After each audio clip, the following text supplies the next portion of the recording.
So we'll take this opportunity to just talk a little bit about the heart.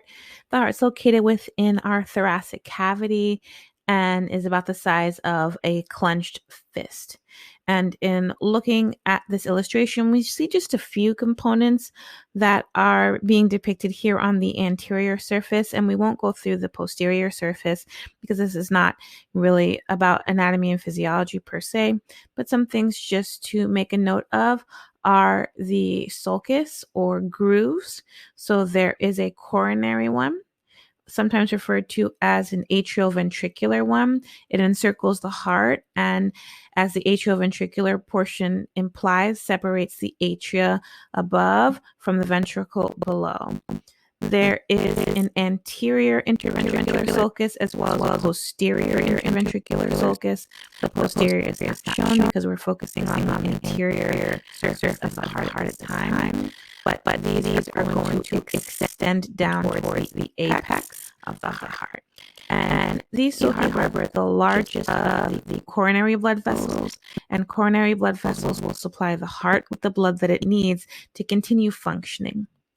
In addition, here we see the auricle. An auricle just means little ear. And there's an auricle for both the right atrium and the left atrium. And this serves to help increase the atrial volume. We have talked already about the superior vena cava, which is shown here within this image as being something that will drain back into the right hand side of the heart. So draining from components that are superior or above.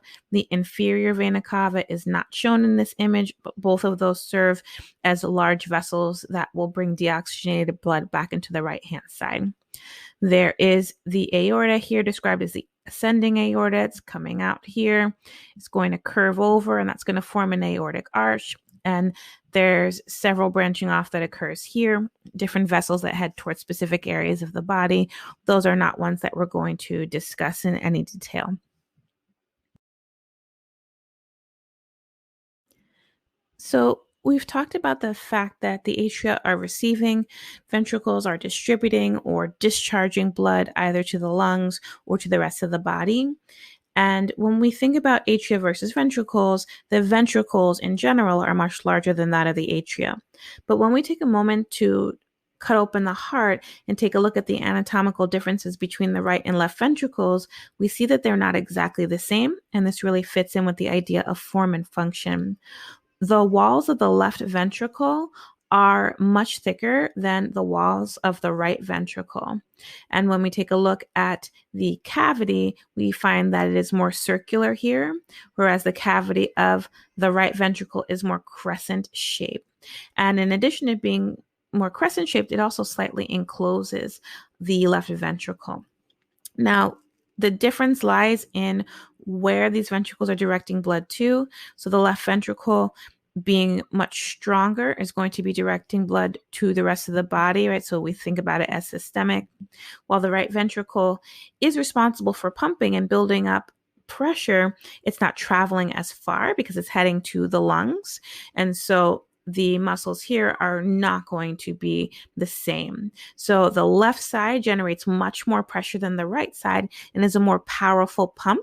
And that's going to be based on the distance that blood needs to travel from each respective portion of these ventricles. So here we can take a closer look at the mammalian heart, and we'll start by going through the atrioventricular valves, which are going to be the valves that will separate the atria from the ventricles. And on the right-hand side, there's a tricuspid valve. On the left-hand side, there's the bicuspid valve. The tricuspid valve has 3 cusps.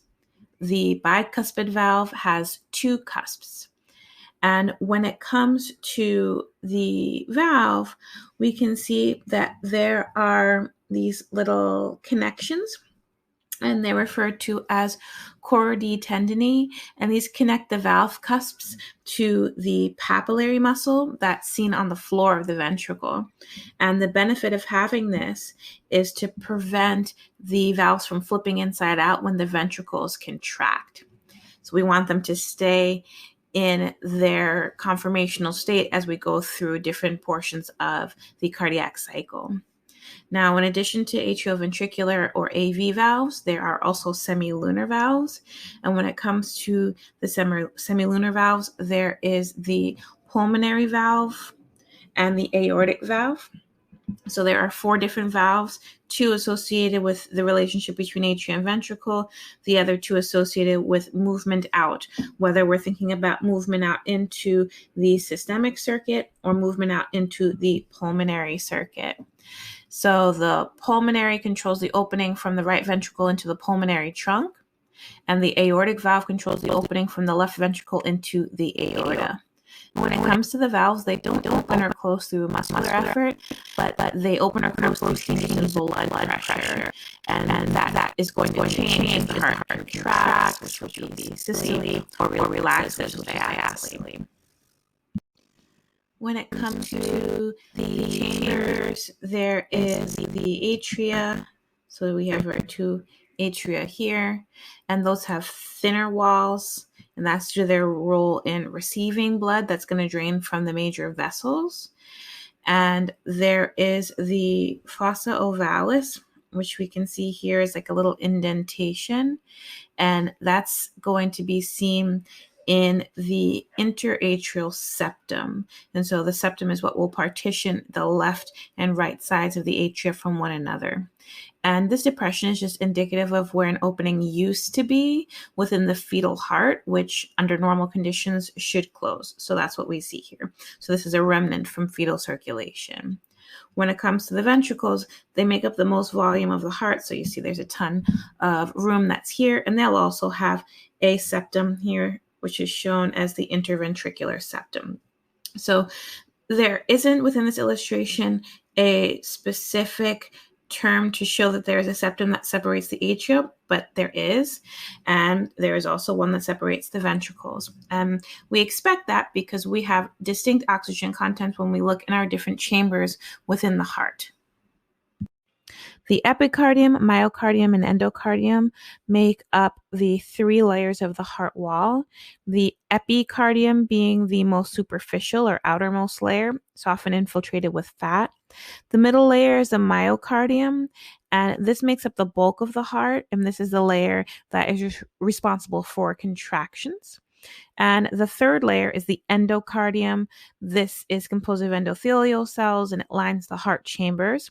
And it's going to be continuous with the endothelial linings that are seen within the blood vessels that leave and enter the heart as well. So here we're going to go through the phases of the cardiac cycle. And the cardiac cycle is essentially the mechanical physiology of the heart. So it's just the mechanism in which blood fills within the chambers and eventually gets pumped out. Here we have ventricular filling, and the ventricular filling phase is the time in which blood is going to go from the atria down into the ventricles. This is a state in which the ventricles are relaxed and is referred to as diastole. Now, during this process, the pressure in the left ventricle and the right ventricle are lower than the left and right atria, and that's what allows for the movement of blood down its pressure gradient, so from high pressure to low pressure. At this point, the atrioventricular valves are open, and that's what is essential in order for blood to flow in this direction. Now, what we also see is higher pressures within the pulmonary trunk and within the aorta, and as a result of that, the semilunar valves that are here are going to be in a closed state. So during ventricular filling, our AV valves are open, our semilunar valves are closed, and our ventricles are filling up with blood. Most of the filling that occurs within the ventricles occurs in a passive way, but a small fraction will be forced in, and this will be through atrial systole, which will be a time in which the atria will purposefully contract, and that's just to kind of force out any residual blood that still remains within those chambers. Now, at the end of this process, what we will have is something that's referred to as the end diastolic volume. And that's going to be the total amount of blood that will be found within the ventricles. And we will see that within this cycle, and we can measure that in milliliter values. Hi, Asia. When it comes to this particular figure, the atrioventricular valves are going to be the tricuspid valve and the mitral valve, or the bicuspid valve. And these little flaps here are going to be the location of the valve. And at this point, they are in an open configuration. The aortic valve is in a closed configuration, as well as the pulmonary valve. So the semilunar valves are closed, but the atrioventricular valves are in open. Here we have isovolumetric contraction, which is the beginning of ventricular systole or ventricular contraction. And this is one of the shortest phases of the cardiac cycle. Now, during this phase, the pressure in the ventricles goes up, and it goes up to such an extent that the pressure exceeds that of the atria, and so the atrioventricular valves are going to close. Now, when the AV valves close, it's thought to cause the S1 heart sound, which is thought to be due to blood surging against the closed atrioventricular valve, so the lub sound. Now, when it comes to this increase in ventricular pressure, it's not high enough to open up the semilunar valves, which means the pressure is not higher than what is seen in the pulmonary trunk and the aorta at this time. So during isovolumetric contraction, all of the valves are closed. So the atrioventricular valves are closed, as well as the semilunar valves. And what this then means is that the volume that entered the ventricles during our initial phase of ventricular filling hasn't changed. So we're starting to try to force blood into a particular direction because the ventricles are contracting, but the ventricular volume doesn't change at this time because it has nowhere to go. So this is the idea of isovolumetric contraction. This will also be a time in which atrial diastole will begin. And so during the ventricular filling, there was a moment in which atrial systole also occurred in order to force out that blood that still remained. And during the isovolumetric contraction, the atria will now be in a relaxed state. So isovolumetric contraction phase, you have ventricular systole, you have all the valves in a closed state, and you have atrial diastole. During ventricular ejection, the pressure within the ventricles is high enough that the semilunar valves are able to open, and that's going to end the isovolumetric phase. So during ventricular ejection, we still have contraction of the ventricles, but now the pressure is enough that our semilunar valves are able to open up. And as a result of them being in an open state, blood can now flow through the semilunar valves into the aorta, through the semilunar valves into the pulmonary trunk. So as this phase continues, pressure within the pulmonary trunk and aorta is going to approach that of the ventricle. So they're going to start to become comparable to one another. And at this point, the force of that blood ejection is going to decrease considerably. So initially there's a rapid ejection, and then that's followed by a reduced ejection. So similar to if you were to take a carbonated beverage and shake it up and then open it, how it would respond initially versus a short time afterwards. Now, during this process, we're going to see that the ventricles will expel some of their blood, but not all of their blood. So the final phase within the cardiac cycle is the isovolumetric relaxation phase. What is happening here is ventricular diastole, so the ventricles are relaxed, and pressure is going to decline in the ventricles. Now, that decline in pressure is going to change the difference between ventricular pressure and semilunar pressure, so meaning pressure that's seen in the pulmonary trunk and in the aorta. And as a result, the semilunar valves are going to close. And as these semilunar valves close, we'll have our second heart sound, our S2 heart sound. Now, when it comes to this phase, the pressure in the ventricles is still higher than that of the atria. So the atrioventricular valves are also going to be closed. So during the isovolumetric relaxation phase, all of the valves are closed, the atrioventricular valves and the semilunar valves. So blood is not being ejected, nor is it entering, and volume is going to remain constant for a short period of time. Now, as previously mentioned, there is a change that is seen within ventricular pressure during the process of ejection. And that change of pressure during ventricular systole impacts the amount of blood that is capable of being ejected. So the entire volume does not get ejected during that portion. And so what we see during isovolumetric relaxation is residual blood in both ventricles, and that's referred to as the end systolic volume.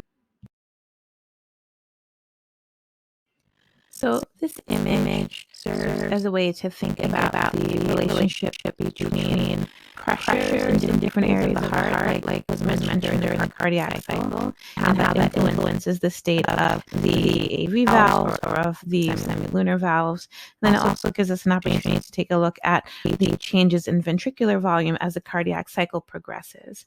So when we're looking at this particular image, we can think about when valves will be in a closed state versus when they'll be in an open state. So this particular image, if you notice what's being shown here, is focusing on the left-hand side of the heart. So we're looking at left atrium pressure changes, left ventricle pressure changes. But we would see a really comparable trend if we looked on the right-hand side. It would just be that the physical pressure values on their axes would be a little bit lower. And that's because of the difference between the amount of movement that is going to be required for systemic circulation versus pulmonary circulation. So for example, if we take a look at this region of the graph, we see that the atrioventricular valves are open. Now, if the atrioventricular valves are in an open state, that would tell us that the pressure that is seen in the atria should exceed the pressure of the ventricles. Now, in the pressure portion, the purple line is representing the atria, and the blue line represents the ventricle. So we see all along this frame in which it's in an open state, our purple line, which is the atria, is higher than that of the ventricles. So that pressure is what allows for the AV valves to remain in an open state. But once there is a shift, once the ventricle pressure begins to rise, we can see that the atrioventricular valves now revert to a closed state. If we look at the aortic and pulmonary valves, which are closed at this portion, what we would expect in that scenario is for the pressures that are seen within those major vessels, so the aorta and the pulmonary trunk, we would expect those to exceed that of the ventricles. And that's the case in this particular graph. We're only focusing on the aorta, so that will be our representative of our major vessels that are going to be exiting out of the heart. But if we take a look at the aorta, pressure's all the way up here. We compare that to the ventricle at that same time frame, which is the blue line. It's all the way down here. So we would again expect for that aortic valve specifically to be in a closed state due to the higher pressure of the aorta relative to the ventricle. Something that we can also observe when we're looking at this graph is that pressure changes cause volume changes if valves are open. So when we see that valves are in an open state, we can see changes with respect to ventricular volume. So we can see volume rising up. But when we have our valves in a closed state, and so in this scenario where you see these orange regions, both valves are closed. When we take a look at ventricular volume across that expanse, we find that there's no shift, right? It's a flat line. So it's as you would expect, right? The blood has nowhere to go. But when we're looking at this graph, that's a conclusion that we can draw. Pressure changes can cause volume changes, but only if the valves are open, because the valves being open allows blood to head somewhere. So the volume of blood in the ventricle is greatest at the end of diastole, and that's going to provide us with our end diastolic volume. The amount ejected from each ventricle is going to be the stroke volume. And the volume of blood in the ventricle is smallest at the end of systole, and that's going to provide that end systolic volume. Another thing that we can observe from this graph is that blood is going to want to flow down a pressure gradient. So we can see that the ventricular volume is increasing across this time when the pressure within the atria exceeds that of the ventricle. So the pressure is higher in the atria than it is in the ventricle. That's going to promote flow of blood from the atria to the ventricle, which we can see through a rise in the ventricular volume. When we take a look at the events that are causing this decrease in ventricular volume, what we find is that the pressure of the ventricle is exceeding that of the aorta. And as a result, blood will want to flow from that higher pressure to the lower. So we'll want to go from the ventricle to the aorta. So we can see a lot of the things that were indicated during these different phases of the cardiac cycle expressed within this single image. So if we consider the cardiac cycles being an opportunity to hear those S1 and S2 sounds, a cardiac cycle is going to constitute a beat. And so our heart is going to go 60 to 80 cardiac cycles, or 60 to 80 beats per minute. And that's our heart rate. Now, when it comes to our stroke volume, we've mentioned that that's going to be what is seen when we are looking at the difference between our end diastolic volume and our end systolic volume. And so that's going to be the amount that is ejected from each ventricle. That's our stroke volume. Now, we can take that information, heart rate and stroke volume, and use it to determine something that's referred to as cardiac output. And cardiac output is going to be the amount of blood that's pumped into both the pulmonary and systemic circuits within a minute. So we're looking in units of milliliters per minute. Now, cardiac output is going to be something that can fluctuate because there's different factors that can influence our heart rate and influence our stroke volume. And we won't get into those details because that's more of an anatomy and physiology discussion. But what I would like you to know is that in order to determine your cardiac output, we are going to find the product of these two things. The product of the heart rate, product of the stroke volume will provide us with our cardiac output. And cardiac output changes based on body's blood flow demands, and it can be influenced by these two factors fluctuating in some way. The mechanisms by which they may change, you're not responsible for that, but knowing that their changes can influence cardiac output, you want to know. But that should be something that you can glean by looking up the fact that the product of these two values influences cardiac output, which means anything that's going to increase or decrease heart rate or increase or decrease stroke volume is going to have a direct impact on cardiac output. Now, earlier we thought about the mechanical physiology of the heart. Here we're going to think about electric. So when we're thinking about a heartbeat, it's going to be coordinated by a conduction system. So there's going to be movement of signals throughout the heart that allow for those events to take place. And we have a pacemaker cell and a conduction pathway through the myocardium, right, which is one of those layers of the heart wall. Now, some cardiac muscles are autorhythmic, which just means that they don't need any connection or communication with a nervous system in order to continue the process. They just oscillate through that cycle over and over again. And what we're going to do here is go through the process of maintaining the heartbeat. Now, the one thing that I'll say is I believe your book focuses on the sinoatrial node as being the pacemaker without reference to the fact that the other types of autorhythmic cells that we find here can also be considered pacemakers. They're just not the pacemaker cell. So just keep that in mind. So let's start with 1. So at 1, we have our signals, and those signals are shown in yellow.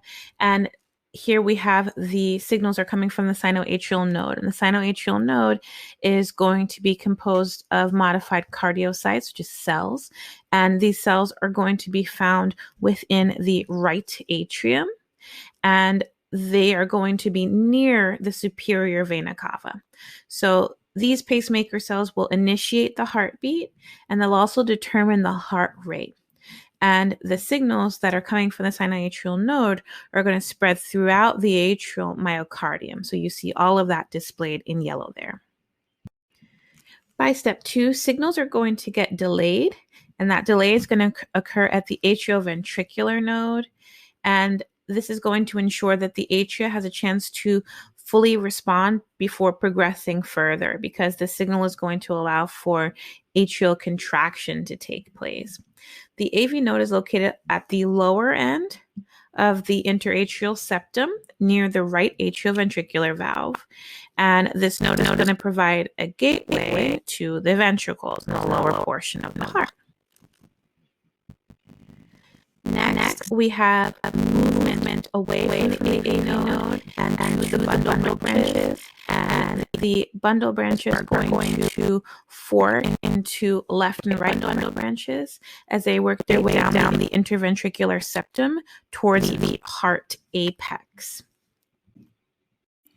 And that movement towards the heart apex is intentional because from here we go to the Purkinje fibers, and they're going to be found at the lower end of the bundle branches, and they're going to then turn and spread their way upwards throughout the ventricular myocardium. And this helps to distribute the electrical excitation to the cells of the ventricles.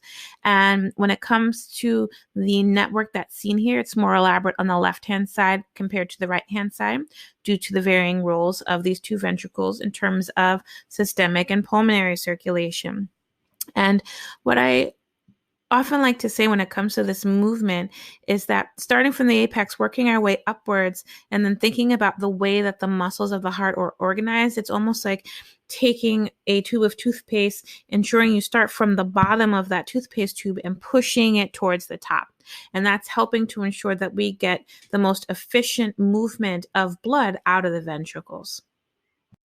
And what you can see is that below these steps that are responsible for maintaining the heartbeat, we have an electrocardiogram display. And so we can correlate these different events with different deflections or movements, and we'll go into what they mean on a more superficial level in our next slide.